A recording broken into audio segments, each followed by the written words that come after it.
आप हैं मेरे साथ में एक ऐसी खबर पर चर्चा करने के लिए जो कि इस समय भारत में सबसे ज्यादा ट्रेंडिंग खबरों में से एक है। वर्तमान में चर्चा है कि भारत की सेना ने कहा है कि हम पीओके पर हमला करने के लिए तैयार हैं। असल में हमला क्यों, हम उसे अपने साथ लाने के लिए तैयार हैं। यह घटना कब हुई, क्या हुई और सेना ने ऐसा बयान कब दिया, क्या परिस्थितियां थी, सारी बातें आज के सेशन में चर्चा करेंगे। और हां, इन दिनों पीओके की सरगर्मियां तेजी पर हैं और जब कहते हैं कि जब धुआं उठने लगे तो समझिए कि कहीं आग जरूर लगी है। और अगर अब चर्चाएं होने लगी हैं तो लगता है कि तैयारियां भी जोरों पर हैं। ये बातें क्यों आ रही हैं मार्केट में, चलिए शुरू करते हैं।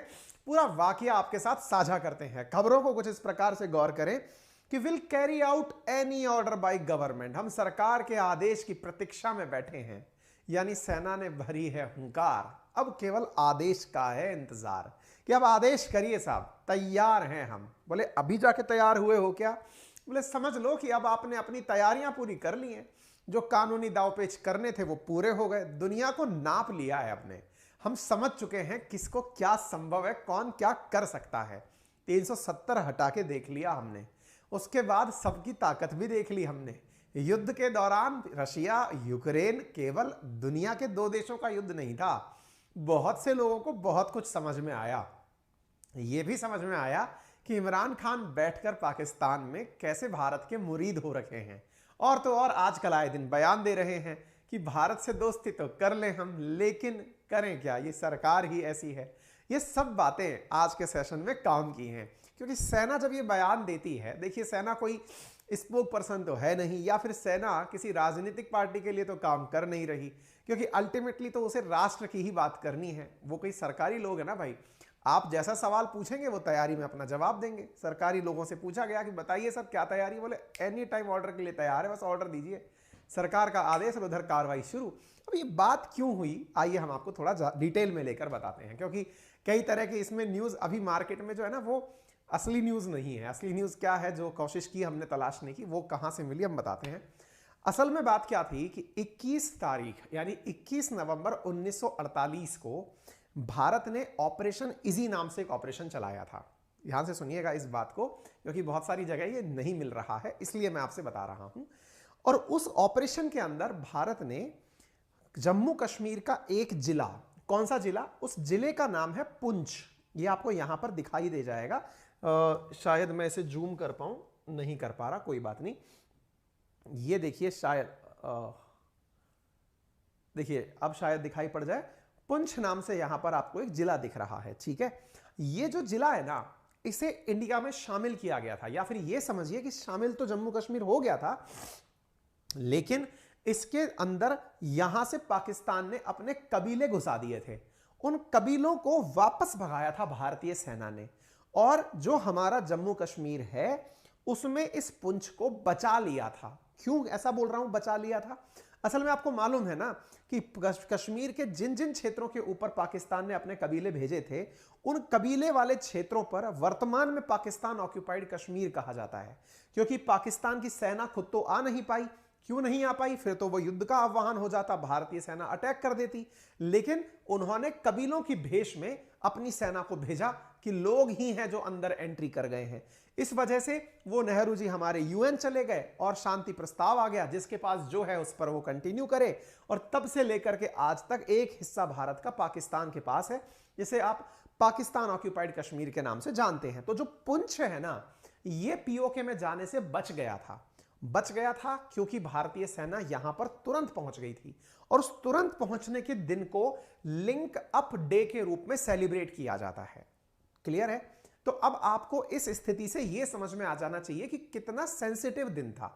चूंकि 1948 के बाद में अब हमारे पूरे 75 साल इसके एनिवर्सरी के हुए थे, तो ऐसी स्थिति में इस दिन की याद में इसको लिंक अप डे के रूप में सेलिब्रेट किया जा रहा था। यहां पर सेना के कई अधिकारी प्रेजेंट थे। उनमें से एक शीर्ष अधिकारी, जिनकी तस्वीर आप यहां पर देख रहे हैं, द्विवेदी साहब, इनसे इंटरव्यू के अंदर सवाल पूछा गया। भाई स्वाभाविक सी बात है ना भाई, समटाइम्स क्या होता है कि कई लोग इस तरह से कहेंगे कि संभव है कि भाई पता नहीं क्यों बयानबाजी की जा रही है, हमारी सेना को बयान देने की क्या जरूरत है। भाई दिन खास है तो उसका सिग्निफिकेंस भी है ना। सेना के लिए भी सिग्निफिकेंट डे है, हमारे लिए भी सिग्निफिकेंट डे है, देश के लिए काफी महत्वपूर्ण बात है। तो यहां पर सेना से सवाल पूछा गया कि सर ये तो है अपने पास, लेकिन और भी तो हिस्सों के बारे में बताओ ना। जैसे मैं जब आपको ये सारी बातें सुना रहा हूं, इसी समय आपका दिमाग भी तो ये कह रहा होगा ना कि पीओके उनके पास क्यों है, केवल पुंछ ही क्यों बचाया, बाकी क्यों नहीं बचाया। रीजनिंग वाला सवाल है कि जब पुंछ पे ऊपर हमने कार्रवाई कर ली तो पूरे पे कार्रवाई कर देनी चाहिए थी। ये सवाल तो स्वाभाविक सवाल है, तो जवाब भी स्वाभाविक है। सेना ने कहा कि हमको तो रोक लिया गया था, क्योंकि यूएन के द्वारा गाइडलाइन ले आए थे हम लोग कि हम अब यूएन रेजोल्यूशन से रास्ता निकालेंगे, अदरवाइज हम तो अभी भी तैयार है। भाई ऑब्वियस सी बात है ना, सेना इस बात पर गर्व क्यों ना करे। जब हमने पुंछ को लिया था, हम तो पूरे को लेने के लिए तैयार हैं, अभी भी तैयार हैं। हमने 93,000 सैनिकों को बंदी बनाया था, ये किसी से छुपा हुआ थोड़ी है। पाकिस्तान की सेना कहां टिकती है हमारे आगे, हमको आप आदेश दो, हम इसको पूरा फिर से ले लेंगे। तो वो जो चीज है वो सेना के द्वारा बयान में सामने आ गई। तो इन्होंने ये जो लाइन बोली ना कि हम ईंट का जवाब पत्थर से देने को तैयार हैं, कारण है क्योंकि अभी हम केवल यूएन के द्वारा दिया गया वो लाइन है ना, उसके तब से लेकर आज तक सीज फायर को मानते आ रहे हैं हम कि युद्ध विराम करते चलो, उधर की तरफ तुम और इधर की तरफ हम साथ बढ़ रहे हैं। लेकिन तुम्हें लगता है कि हाँ भाई तुम कुछ कर सकते हो, तो हम तो पूरी तरह तैयार हैं, तुम एक बार युद्ध विराम की स्थिति को तोड़ो। ये था असल में इंटरव्यू। क्लियर? आप यहां पर पढ़ सकते हैं, military is always ready to make sure that cease fire understanding is never broken. यानी हम भाई इस चीज के लिए तैयार हैं, जो हमने कह रखा है ना कि तुम इधर की तरफ नहीं बढ़ोगे और हम उधर की तरफ नहीं बढ़ेंगे, यूएन का प्रतिबंध है, हम उसको तोड़ने के लिए कभी भी तैयार हैं यदि कोई गुस्ताखी तुम्हारी तरफ से हुई। But if broken at any time we will give them a befittingly reply. Lieutenant general Upendra Dwivedi ji के द्वारा यह जवाब दिया गया, जो कि नॉर्दर्न आर्मी कमांडर हैं, उन्होंने इस बारे में चर्चा करी। ठीक है, तो उत्तरी कमांड के प्रमुख लेफ्टिनेंट जनरल उपेंद्र द्विवेदी की जो ये बात है ना, ये इस समय पूरी तरह से वायरल हो चुकी है। और इन्होंने एक बात यहां रेफरेंस में भी कही, और यह बात आप में से भी बहुत से लोगों को पता होनी चाहिए। बात क्या थी कि पाकिस्तान ऑक्यूपाइड कश्मीर को लेकर ऑलरेडी संसद के अंदर एक प्रस्ताव पारित हो रखा है। वो प्रस्ताव कौन सा है? असल में क्या था, कांग्रेस की सरकार 1994 में हुआ करती थी नरसिम्हा राव जी के नेतृत्व में। उस समय सभी पार्टी ने मिलकर के, यानी यूनानिमसली सब ने मिलकर के सर्वसम्मति से एक प्रस्ताव पास किया था। प्रस्ताव क्या था कि जो पाकिस्तान ऑक्यूपाइड कश्मीर है, जो हमारा हिस्सा पाकिस्तान के पास है, वहां पर जो भारत समर्थित लोग हैं उन पर अत्याचार हो रहा है। चूंकि वो हमारा हिस्सा है और वहां पर लोगों पर अत्याचार हो रहा है, इस पर भारत बहुत पीड़ित फील करता है और उनके दुख दर्द दूर करने के लिए कार्रवाई भी कर सकता है। ठीक है, तो ऐसी स्थिति में इन्होंने कहा कि हम तो पूरी तरह से प्रस्ताव, मैं उस प्रस्ताव को भी पढ़ के सुनाऊंगा, उसकी जो लाइनें हैं वो बताऊंगा। तो सरकार जब अब आदेश दे देगी, क्योंकि प्रस्ताव संसद ने पहले ही पारित कर रखा है कि उसके ऊपर कार्रवाई करने का अधिकार है हमारे पास, तो ऐसी स्थिति में अब तो हम इंतजार में हैं। फिर इनसे सवाल पूछा गया कि आपको क्या लगता है कि कितने आतंकी हैं? बोले 300 के आसपास तो आतंकी इधर हैं, 160 आतंकी आने के लिए तैयार बैठे हैं। जब से धारा 370 हटी है तब से लेकर के आतंकियों के पास कोई ऑप्शन बचा नहीं। ऐसी स्थिति में वो टारगेट किलिंग कर रहे हैं। टारगेट किलिंग का मतलब, ये उत्तर भारत का व्यक्ति है, ये हिंदू है, ये पंजाबी है, इन्हें सोच सोच करके मारा जा रहा है। ऐसी स्थिति में उनको भी निपटाने का काम हमारे द्वारा बखूबी किया जा रहा है। लेकिन इन्होंने कुछ आंकड़े दिए जो चौंकाने वाले थे। इन्होंने कहा एक बड़ी संख्या ऐसी है जो 20 साल से कम के युवाओं की है, इसलिए आवश्यकता है इस क्षेत्र के अंदर एजुकेशन को बढ़ावा दिया जाए। जो लोग यहां पर आ रहे हैं उनमें से कुछ विदेशी हैं, मेजॉरिटी स्वदेशी हैं, यानी कश्मीरी युवा है जो भटका हुआ है, उसे वापस मेन लाइन पर लाने का हम प्रयास कर रहे हैं। पाकिस्तान की तरफ से 160 आतंकी इस इंतजार में है कि कब सर्दी पड़े और कब हम कूदकर इस तरफ जाएं। ये प्रयास के रूप में अपने द्वारा ड्रग्स भी भेजने का काम कर रहे हैं। करोड़ों की ड्रग्स इन दिनों पकड़ी गई हैं। आपको मैं मैप के माध्यम से पाक ऑक्यूपाइड कश्मीर दिखा देता हूं। यह वर्तमान कश्मीर का स्वरूप है। इसमें यह वाला जो क्षेत्र आपको दिखाई दे रहा है, that is known as Pakistan occupied Kashmir. Clear? ठीक है, यह इनका बयान है। अब आप उस बयान को भी एक बार के लिए सुन लीजिए।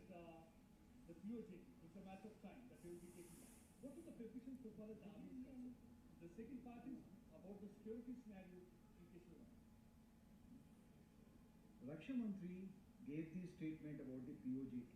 As you are aware that parliamentary resolution already exists on the subject, so therefore it's nothing new. It is part of the parliamentary resolution. भाई संसद में ऑलरेडी प्रस्ताव पारित हो रखा है, तो इसमें नया क्या है? Any order which is being given by the government of India हम किसी भी ऑर्डर को एग्जीक्यूट करने के लिए तैयार हैं। will be ready for.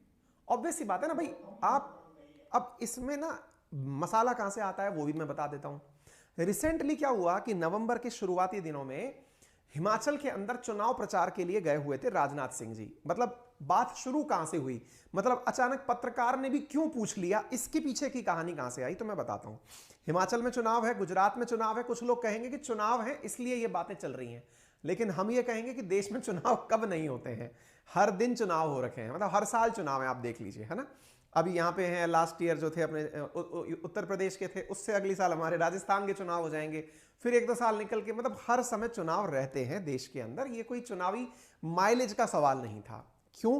क्योंकि जिन्होंने जब सवाल पूछा तो ये अपने द्वारा भाषण दे रहे थे हिमाचल के अंदर और कह रहे थे कि हिमाचल ने बहुत से सैनिक दिए हैं देश को, और इवन ये वो सैनिक हैं जो रिटायर हो चुके हैं, लेकिन उसके बावजूद भी, मतलब रिटायर सैनिकों की प्रशंसा में रक्षा मंत्री जी कह रहे थे कि अगर जरूरत पड़ी तो वो युद्ध के दौरान फिर से लड़ने के लिए आ जाएंगे, इतना इनके अंदर पराक्रम है। इस तरह की ये बातें कर रहे थे। इसी बीच में किसी ने ऑडियंस में से कहा कि राजा जी, मतलब इनको राजा जी पुकारा जाता है उत्तर प्रदेश के अंदर, कि राजा जी हमको पीओके चाहिए। पीओके चाहिए तो राजनाथ सिंह जी चूंकि इस आंसर के लिए या तो कहिए प्रिपेयर नहीं थे, लेकिन जो स्माइल थी इनकी वो कहते चले गए कि धैर्य रखिए, धैर्य रखिए, यानी पेशेंस रखिए, हम इस पर चर्चा में हैं। ये ऑटोमेटिक अंडरस्टैंडिंग वाली लाइन है, जरा आप भी सुन लीजिए। और कम योगदान नहीं है, इसका बहुत बड़ा योगदान है। इस हकीकत को भी हमको समझना चाहिए। और मैं दावे के साथ कह सकता हूं, आज भी यदि सीमा पर जरूरत होगी, यदि फौज को कहीं से कोई कमी दिखाई देगी, हमारे पूर्व सैनिक भी सीमाओं पर आज भी जाने के लिए तैयार रहते हैं। ऐसे ऐसे पूर्व सैनिकों को हमने देखा।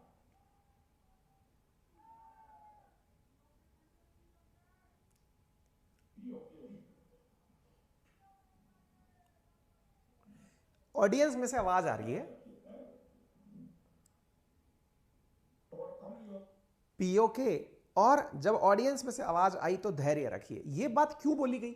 असल में क्या हुआ, 2019 में जब बीजेपी चुनाव जीतकर आई तो उस समय इन्होंने 100 दिन के भीतर भीतर जो 370 हटाया जम्मू कश्मीर से, उस पर भाषण देते समय तत्कालीन एक मंत्री जितेंद्र सिंह जी ने, उन्होंने कहा कि साहब हमने तो 100 दिन के अंदर जो वादे किए थे उनमें से पहला वादा 370 हटा के पूरा कर दिया है, और दूसरा वादा अब पाकिस्तान ऑक्यूपाइड कश्मीर पर कार्रवाई करने का है, जिसका प्रस्ताव ऑलरेडी पारित हो रखा है।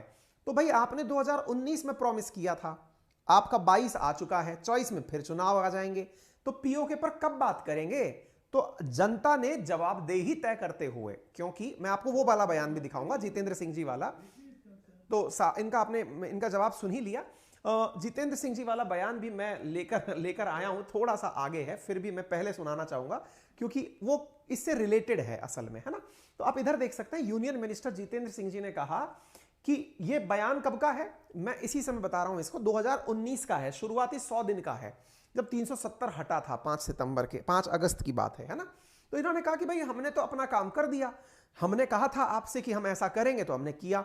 तो जब ये बात इन्होंने बोली तो इसमें ये बात मेंशन की थी यूनियन मिनिस्टर जितेंद्र सिंह जी ने कि next agenda retrieving part of Jammu Kashmir and making it a part of India. It is not only my and और my party's commitment, but it is a part of unanimously passed resolution of parliament in 1994 by the Congress government headed by Mr. Narasimha Rao. तो इन्होंने 2019 में यह बयान दिया था। देखिए accountable हैं अगर आप लोकतंत्र में, तो जनता आपसे सवाल पूछेगी।